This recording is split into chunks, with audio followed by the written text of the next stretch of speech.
S mister Gunasekar, I'm fine. இல்லை reception நாளைக்கு, இன்னைக்கு நலங்கு. நீங்கள் ஒரு 8 o'clock வந்துடுங்க. Alright, see you.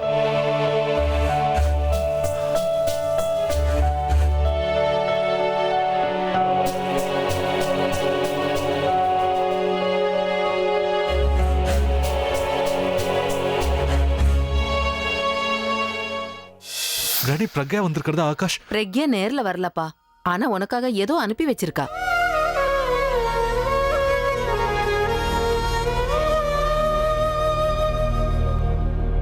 I'm sorry. நான் உங்ககிட்ட சொல்லிக்காமலேயே உங்களை விட்டு ரொம்ப தூரம் போக போறேன். நீங்க கோவப்படுவீங்கன்னு தெரியும், என்னை தேடவும் செய்வீங்க. ஆனா இந்த லெட்டர் உங்க கைக்கு கிடைக்கும் போது நான் உங்களை விட்டு ரொம்ப தூரம் போயிருப்பேன். தனுவை நீங்க கல்யாணம் பண்ணிக்கணும்னு உங்களையும் இந்த குடும்பத்தையும் சம்மதிக்க வச்ச என்னால என் மனசு சம்மதிக்க வைக்க முடியல. அதனால உங்க கல்யாணம் முடிகிற வரைக்கும் இந்த ஊர்ல இருக்கக்கூடாதுங்கிற முடிவோட என் மனசை கல்லாக்கிக்கிட்டு உங்களை விட்டு பிரிஞ்சு போய்கிட்டு இருக்கேன். நான் உங்க முன்னாடியே இருந்தா ஒருவேளை உங்க மனசை கூட நாளைக்கு மாறிடலாம். இதுக்கு மேலேயும் என்னால உங்க கல்யாணத்துக்கு எந்த பிரச்சனையும் வரக்கூடாதுன்னு நினைக்கிறேன். அதனால தான் நான் இந்த முடிவையே எடுத்தேன். என்னை மன்னிச்சிருங்க.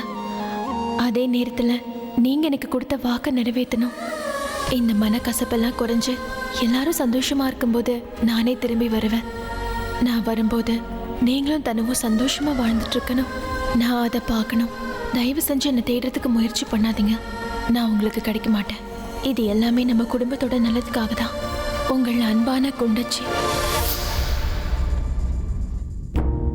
நீ சொன்ன மாதிரியே நான் எல்லாத்தையும் செஞ்சேன். இருந்தாலும் நீ வரல. இன்னைக்கு நலங்கு இருக்கு, நாளைக்கு ரிசப்ஷன் ஃபங்க்ஷன் இருக்கு, எல்லாருமே இங்க இருக்காங்க. ஆனா நீ இல்லையே. ஐ மிஸ் யூ குண்டச்சி. ப்ளீஸ் திரும்ப வந்துரு.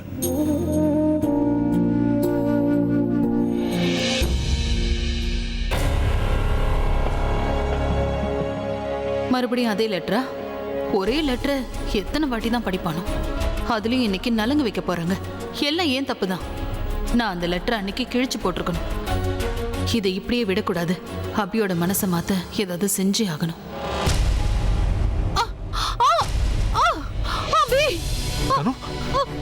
தனு, என்னாச்சு? நீ வா, முதல்ல உட்கார். ஐயோ, ஓகே. என்னாச்சு தனு? பெயினா இருக்கா? நான் வேணா டாக்டரை கூப்பிடுவா? வேணா அபி, இப்போ எனக்கு கொஞ்சம் பெட்டரா இருக்கு. அபி, இப்ப கூட அந்த பிரக்யாவை நினைச்சிட்டு இருக்க. ஐ மீன், நமக்கு நலங்கு வைக்க போறாங்க. என்னைக்காவது நீ என்ன பத்தி யோசிக்கலாம்ல? S, I know. ஆக்சுவலாக நான் ஃபைல்ஸ் எடுத்துட்டு இருந்தேன். அதுலேருந்து இந்த லெட்டர் விழுந்துச்சு. ஸோ திரும்ப வைக்கலான்னு தான் இருந்தேன். அவன் அழகா தப்பிச்சு வருவான். உன் வேலை என்னவோ அதை மட்டும் பாரு. புதக்குழியா இருக்கிற பாதைக்கு போக வேண்டாம்னு சொல்றேன். நீங்க கேட்க மாட்டேங்கிறீங்களே. எல்லாத்துக்கும் கடைசியா ஒரே ஒரு வார்த்தை சொல்றேன் அத்தை. தெய்வம் கொடுக்கறத யாராலையும் தடுக்க முடியாது. தெய்வம் கொடுக்க மறுக்கிறத யாராலையும் கொடுக்கவும் முடியாது. தங்கதுரைக்கான தண்டனை ஆண்டவனோட கைவசம் தயாரா இருக்கு. முடிஞ்சா நீங்க காப்பாத்திக்கோங்க. பிரியாணி பாத்திரத்தில் நெய், கடலை எண்ணெய், பட்டை, மராட்டி மொட்டு, கல்பாசி, ஏலக்காய், பிரியாணி இலை, வெங்காயம், பூண்டு, முந்திரி, பிரியாணி மசாலா, தக்காளி, கல் உப்பு, மஞ்சள் தூள், கொத்தமல்லி, புதினா சேர்த்து நன்கு வதக்கவும். பின்னர் மட்டன், தயிர், சிறிது தண்ணீர் ஊற்றி கலந்து அதனுடன் சீரக சம்பா அரிசி சேர்த்து கொதித்த பின் பச்சை மிளகாய், புதினா சேர்த்து இறுதியாக தம் போட்டு இறக்கினால் சுவையான கொங்கு நாடு வெள்ளை மட்டன் பிரியாணி தயார். இப்போ உனக்கு கால் உடைஞ்சிருக்கும். தனு, பார்த்து சூதானமா நடந்துக்கோ. இந்த வீடு பயங்கரமான காடு மாதிரி. யாரு அழிப்பாங்கன்னே தெரியாது. அக்கா, இப்ப நான் என்னக்கா பண்றது? யோசிக்கவே யோசிக்காத. உன் புருஷன் தலையில நறுக்குன்னு 4 கொட்டு கொட்டி சம்மதிக்க வச்சிரு. புரியுதா?